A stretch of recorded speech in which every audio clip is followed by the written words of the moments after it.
Okay, this next question comes from Cristopher Joseph, and Christopher asks, do successful people or people with a successful mindset ever have days of loss of motivation or focus? Do they work through it regardless, or do they take a break, and if so, for how long? 15 minutes, an hour, or a day? Background is, this is something I've struggled with as a young entrepreneur for a while, and while it doesn't happen often, when it does, I am not sure whether to push through it, even though I don't feel efficient, or whether it's my body telling me to take a break so I can reset. My current peers tell me it's the second one, but I am not sure. After talking with Shawn about the broke mindset, I believe the need to take a reset break is just my broke mindset trying to push me away from discomfort.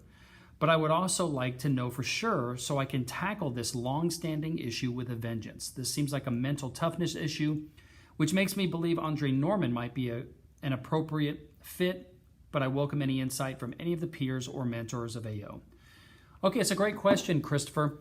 Listen, it's very, very common in the startup phase of our business when we are performing multiple roles and wearing many hats to experience fatigue and burnt out behavior more often than when we have a larger company with a full team and we are only performing a role in our company that we love to do, and it's one of our strengths. Our goal when we're a startup entrepreneur is to build a company large enough to have a team to where we as entrepreneurs and the CEO and major owner of our company, we are performing a role that we love to perform.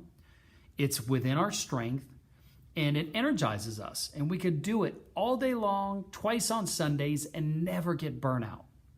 That's the goal.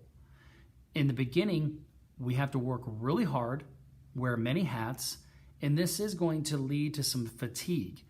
Each and every one of us has to figure out what way we're going to deal with that. Listen, I have many days that I basically don't want to do anything work-related, but there are obligations because I am a small business owner now, again, that I know there are things that have to be done. Regardless of whether I want to do them or not, I got to get them done.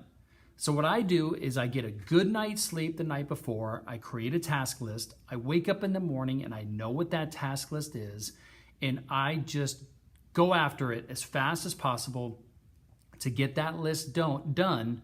I block off the rest of my day from any types of phone calls or appointments. Once I get my task list done, I just check out. And for me, checking out might be, I'm just gonna go to sleep, I'm gonna work out, I'm gonna watch TV, I'm gonna read a book, I'm gonna go shopping, I'm gonna do something else that takes my mind off of work so that I can reset.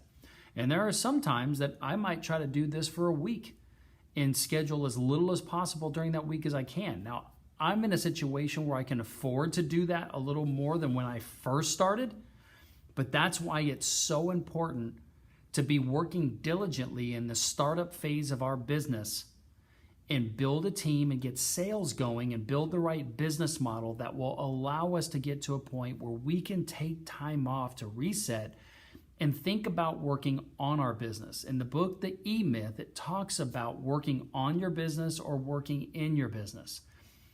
To most of us entrepreneurs, we truly enjoy working on the business, coming up with ideas, thinking of expansion efforts, hiring the right team members, serving our community, our team, and our customers.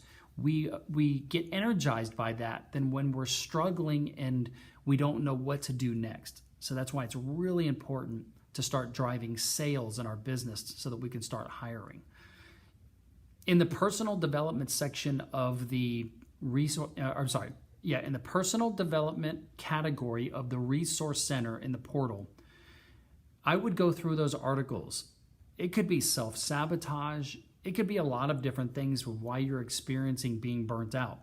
You also might want to go ahead and do all of the personality profiles that are in the branding section, maybe in the personal development section as well, probably personal development, to figure out what your strengths and weaknesses are as a person so that you can start striving to only focusing on the things that you're great at and that you love to do.